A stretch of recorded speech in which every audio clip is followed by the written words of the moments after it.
Matapos kong ipahayag ang aking mga kasalanan ay nagdasal ako ng paulit-ulit sa may kapal at nangakong hindi ko na uulitin ang mga pagkakamaling aking nagawa. Salamat po, Father.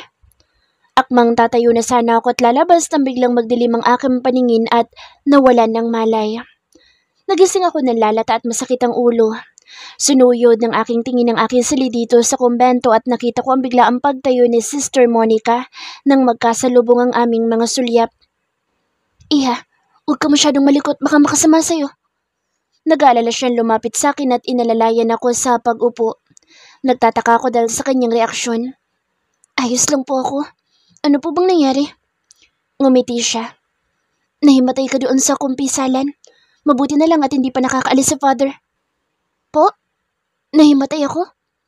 Oo, at bilin ng doktor na dapat ay magpahinga ka muna. Anya at inayos ang aking mga unan. Nakahinga naman ako ng maluwag dahil doon. Siguro po, sa labis na pagod dahil nitong mga nagdaang araw ay hindi po ako masyadong nakakatulog na maayos. Inayos niya rin ang kumot ko. Kaya simula ngayon ay kailangan mong matulog sa tamang oras. Pinabayaan mong iyong sarili sa labas kaya't munti ka na maapektuhan ng anak mo. Para ko nabingi sa huling mga salita niya. Kulang ang salitang pagkagulat sa naging reaksyon ko. Anak? Niyakap niya ako. Buntis ka, iha. Napahawak ako sa impis kong tiyan at sa hindi ko mabilang na pagkakataon ay muli akong binahan ng luha. Sari-saring emosyon ang namamahay sa aking kalooban. Takot sa maaaring kahinatnan nito. Saya dahil may munting anghel na nabubuhay ngayon sa aking tiyan at lungkot dahil alam kong sa maling panahon siya nabuo. Lumipas ang mga araw, linggo, buwan at umabot ng 9 na buwan na siyang naging pagsilang ko sa sanggol na naging dahilan ng aking pagpupursiging bumangon kahit mahirap. Paulit-ulit akong umiyak, nawasak at halos mawala ng pag-asa sa mga panahong ipinagbubuntis ko ang munti kong anghel. Hindi ko itinago kay Singko ang lahat at ipinakilala ko sa kanyang aming anak. Nakakalungkot man ngunit sinunod ko ang aming usapan na sa kanya lalaki ang bata kapag nailuwal ko. Nagsimulang maging maayos ang lahat sa pagitan namin ni Ate Tanya at dumating ang araw na nagawa niya akong patawarin pati na ang aming mga magulang. Nagawa na rin niya akong tanggapin bilang kapatid. Tita! Dinig ko ang malaanghel na boses na isang batang lalaki na tumatakbo papalapit sa akin. Otomatiko ang pagsilay ng malaking ngiti sa aking mga labi at sinalubong siya ng yakap. Kabababa ko pa lamang sa taxi na aking sinakyan patungo dito ay siya agad ang sumalubong sa akin mula sa malaking gate. Gasillian. Tawag ko't pinupog siya ng halik. 5 taong gulang na siya sa araw na ito at labis ang aking kasiyahan dahil nakikita ko ang paglaki niya bilang isang mabuting bata, tulad ng kanyang ama. Ginis! Yukim! Napatingin ako kay Ate Tanya na malawak ang ngiting naglalakad palapit sa akin. Yumakap ako sa kanya tumalik sa aking pisngi.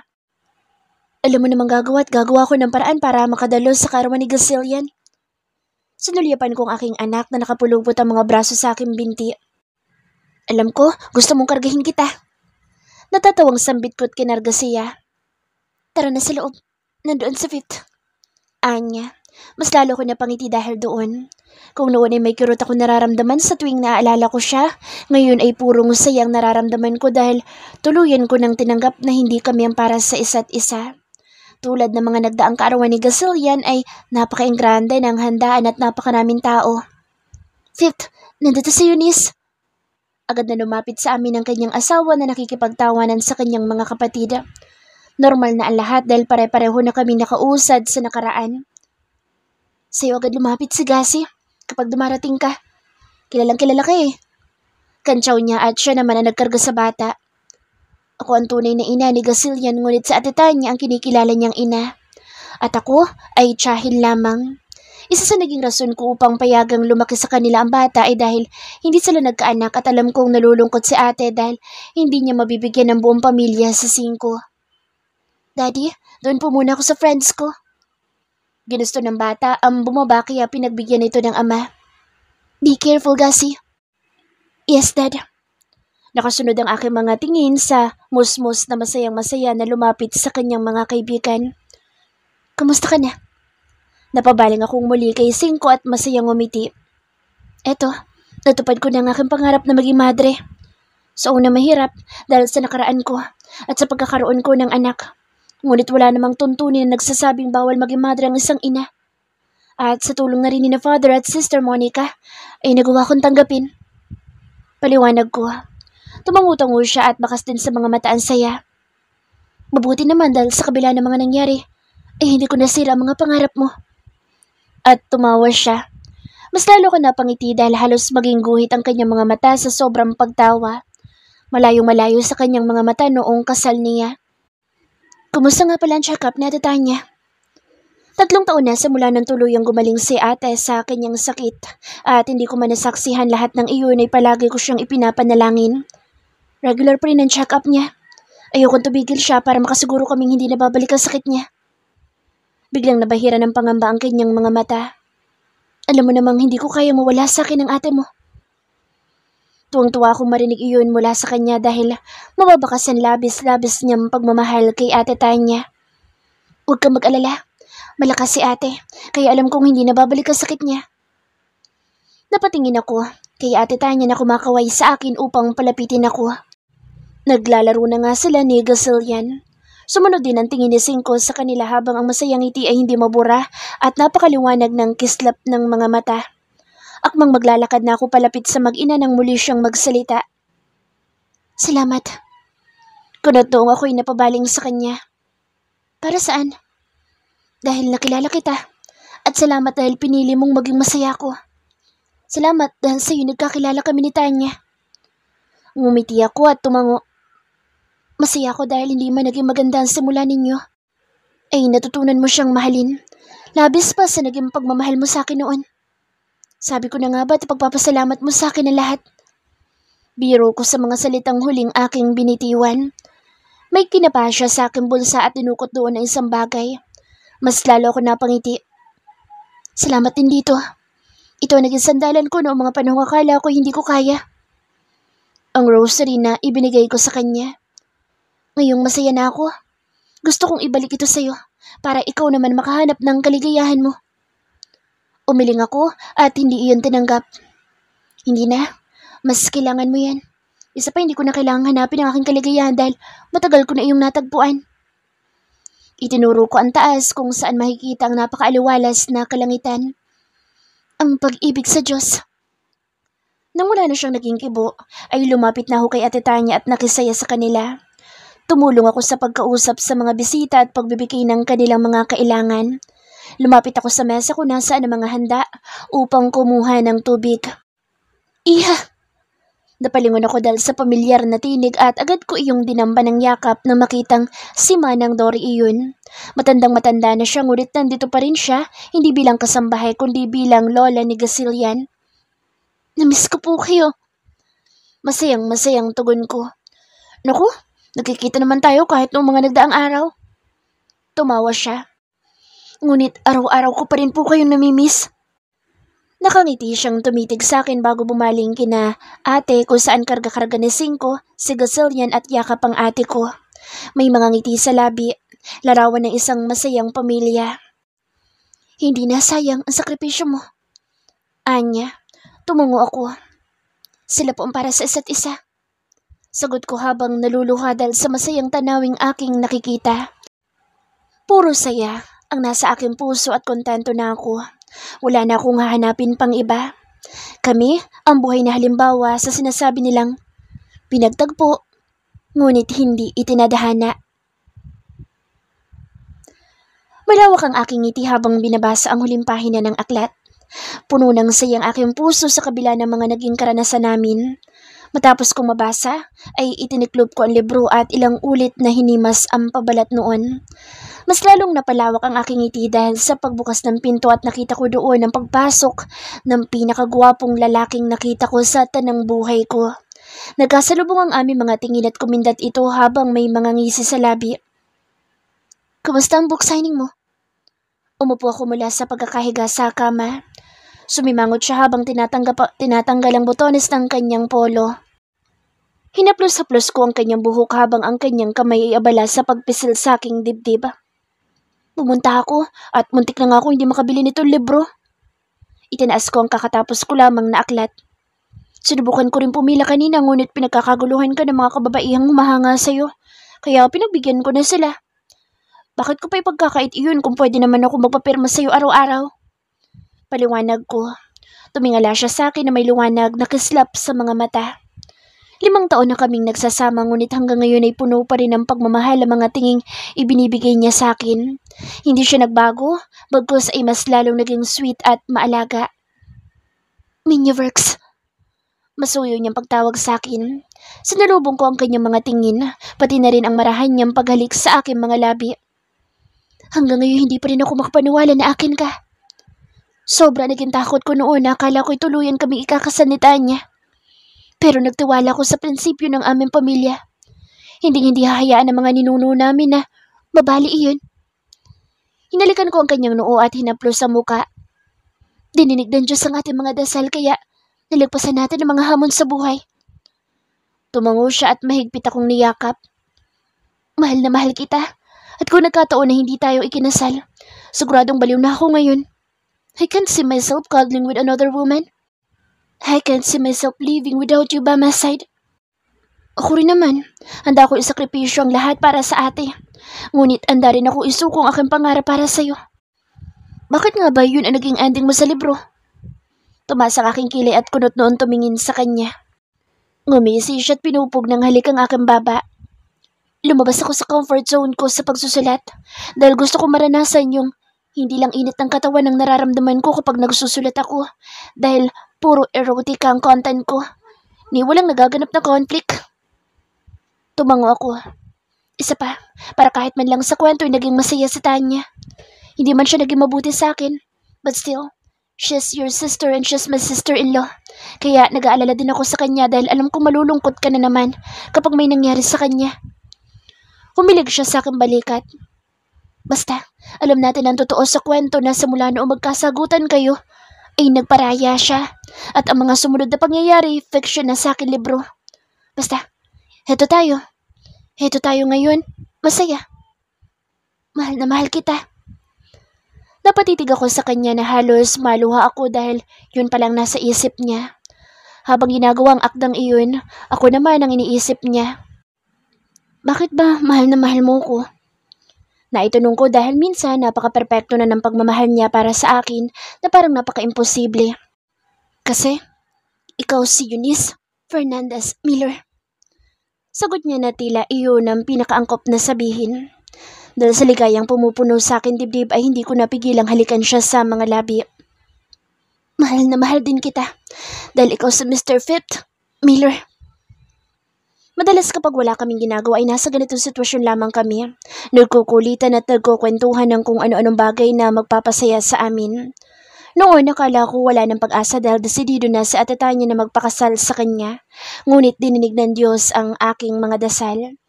Minsan may mga naidudulot rin na mabuti ang pagsagot sa isang tao kung alam mong nasa tama kang posisyon upang matauhan sila sa mali nilang paniniwala. Tulad sa nangyari sa amin ni Ate Tanya noong nagkasagutan kami. Akala ko ay mali iyon dahil ate ko siya. Ngunit nasagot ko siya ng ganoon. Pero dahil doon, naging daan iyon upang mamulat siya na hindi na tama ang ginagawa niya.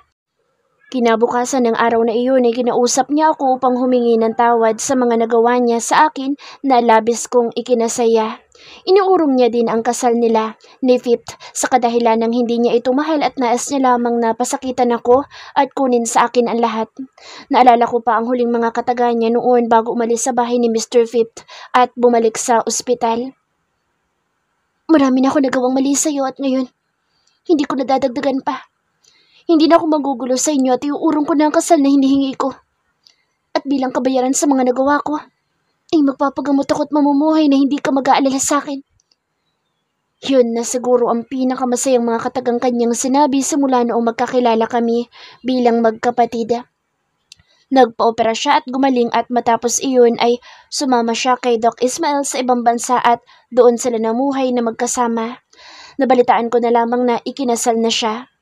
Masayang-masaya ko para sa Ate Tanya, ngunit hindi iyon ang huling pagsubok na dumating sa amin ni Cinco. Dahil ilang araw matapos maging maayos ang lahat, ay nalaman ko ang kanyang sekreto na naging dahilan ng paghiwalay namin. Abalang-abala ko sa paglilinis sa kwarto ni Mr. Pip at maligayang maligaya ako sa araw na iyon dahil ayos na kami ni Ate Tanya. Lumapit ako sa mesa upang ligpitin ang mga tasa ng kape na pinag-inuman niya. Inayos ko na rin ang mga papel na nagkalat at akmang aalis na ako dahil tapos na ako sa paglilinis, ay nahagip ng aking tingin ang pangalan ko sa papel. Nagdadalawang isip pa ako kung kukunin ko iyon sa mesa, ngunit mas nanaig ang kuryosidad ko kaya kinuha ko iyon. Mabilis kong binasa ang mga pahina kahit napahapyaw lamang at hindi ko alam na sa unang pagkakataon siguro sa buhay ko ay nagalit ako ng sobra-sobra. Bakit nagawa mo to? Lumuluhang na itanong ko sa aking isipan habang hawak ang papel na may laman ng istorya. Sinugod ko siya at tinanong kung ano ang trabaho niya ngunit nagsinungaling siya. Sinabi niyang wala siyang trabaho ngunit may investment siya sa lahat ng mga negosyo ng kanyang mga kapatid at pinsan. Hindi mo na ako maloloko! Sigaw ko na ikinagulat niya. Naikuyom kong aking mga pala dahilan para malukot ang mga papel na hawak ko. Miniverse, ano nagawa ko? Bakit galit na galit ka? Itinapon ko ang hawak ko sa kanya dahilan upang magkalat iyon sa sahig at sumunod ang tingin niya doon bago dahan-dahang nanlaki ang mga mata. Alam ko na hindi ako maaaring maging surrogate mother at alam mo rin iyon. Ngunit umayag ako na mantili dito dahil lubos ako ng angailangan. Nagtiwala ako sa iyo kahit na hindi kita gaanong kilala. Ngunit aabusuhin mo pala iyon. Panimula ko habang ang dibdib ko'y nadudurog na naman. Ngunit ngayon, siya na ang dahilan. Yumuko lamang siya at hindi sumagot. Hindi man malawak ang aking kaalaman sa maraming bagay, ay alam ko laro lamang ito para sa iyo mula sa simula.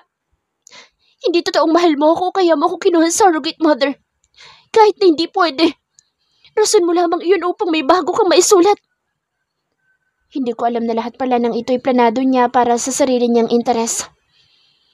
Ang pagpapatira niyo sa akin dito at pakikipaglapit niyo kay Ate Tanya. At ang pagpapaibig sa amin ay parte ng iyong isinusulat na nobela. Kami ay eksperimento mo lamang upang makapagsulat ka ng panibagong libro. Sigaw ko dahil sa sobrang sakit ng panloloko niya, ay hindi ko na nagagawang kumalma. Hindi ko lubos maisip na ganito siya kasama. Hindi ganun yun. Umiling ako dahil sa sinabi niya. Malinaw na sa akin ang lahat. May kasagutan na mga tanong ko kung bakit wala siyang reklamo sa kahit na anong hilingin ko. Sinubukan niya lumapit ngunit itinula ko siya. Napahilamo siya sa kanyang muka at nagmamakaawang tumingin sa akin. Miniverse, please trust me. Paano ako magtitiwala sa lalaking akala ko mahal ako? Ngunit ginagamit lang pala ako at ang sitwasyon ko para sa kanyang nobela. Bakit napakasama mo? Inaamin ko na iyon ang unang plano ko simula nung magkahiwalay tayo sa cafe noon. Nag-research ako tungkol sa iyo at nalaman ko ang alitan niyo ng ate mo at naisip ko magandang kwento ang buhay mo kapag naisulat ko kaya sinubukan ko makapaglapit. Gusto kong lumikha ng panibagong nobela na malayo sa nakasanayan ko. Mas lalo ako nadurog dahil mula na mismo sa kanya mga salita. Napakasama mo. Ginawa mong katatawanan ng kasawian ng iba sa buhay. Napakasama mo. Hindi ko alam na ganito kasama ang lalaking minahal ko. No, Miniverse. Please. Noong una lang iyon pero noong nakalala na kita at napalapit ka sa akin ay hindi ko na itinuloy dahil alam kong mali. Mahal na mahal kita kaya itinigil ko ang kwento.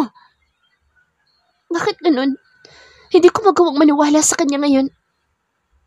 Minanipula mo ang lahat ng pangyayari. Dahil ba sa'yo kaya nalaman ni Ate Tanya ang meron tayo?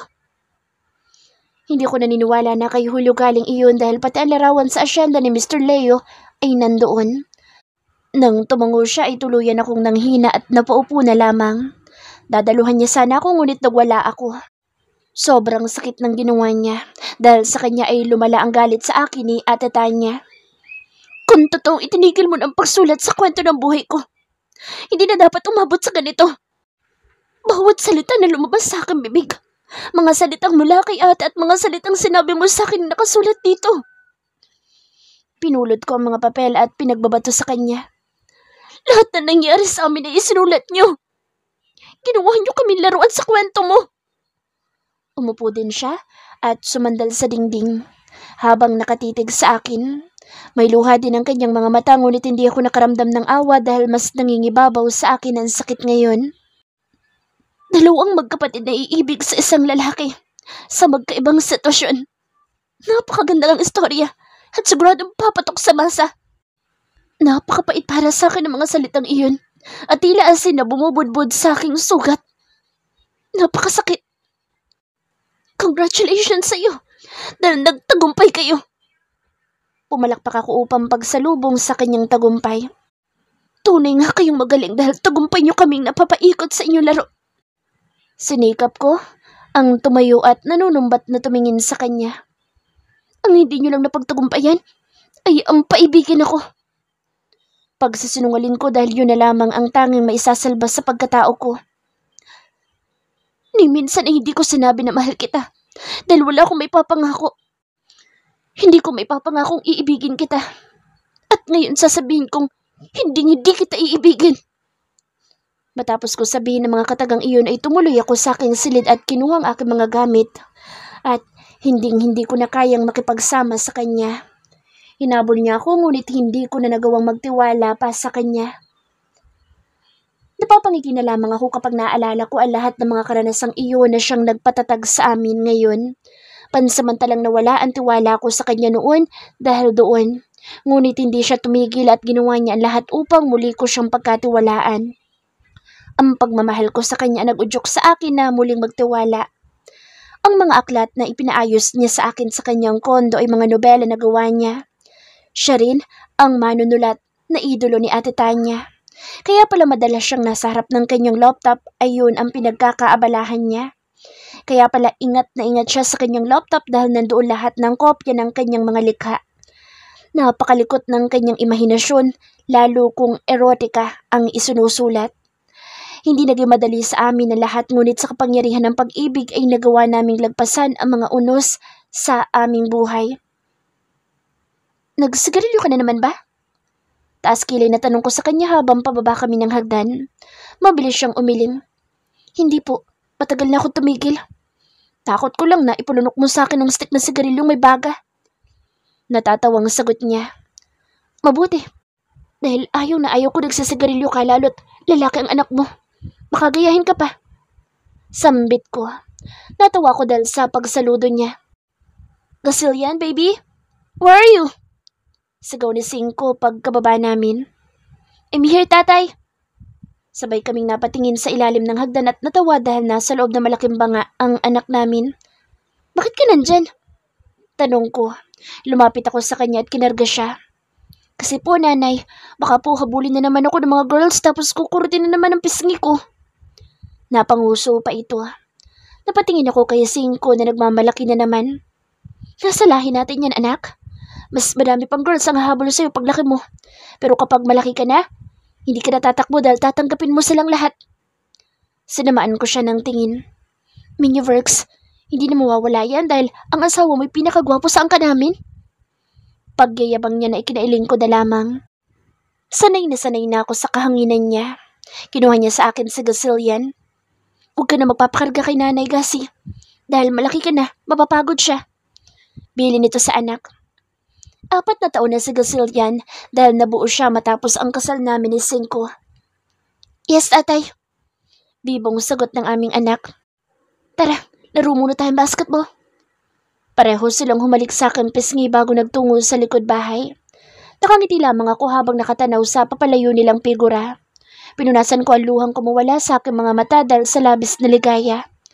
Alam ko na ngayon kung bakit ginusto ni Father noon na hayaan akong subukan ang buhay sa labas ng kumbento dahil ang buhay dito ay puno ng sorpresa.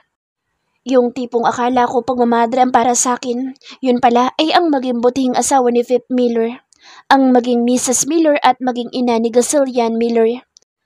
Hindi man ako naging madre ay kontento na ako sa buhay ko ngayon at pinagsisilbihan ng Panginoon sa ibang paraan, sa pagtulong sa kapwa at pagiging mabuti sa lahat. Ang pamilya namin ay masaya dahil ang sentro nito ay ang Panginoon. I'm Mrs. Fit Miller.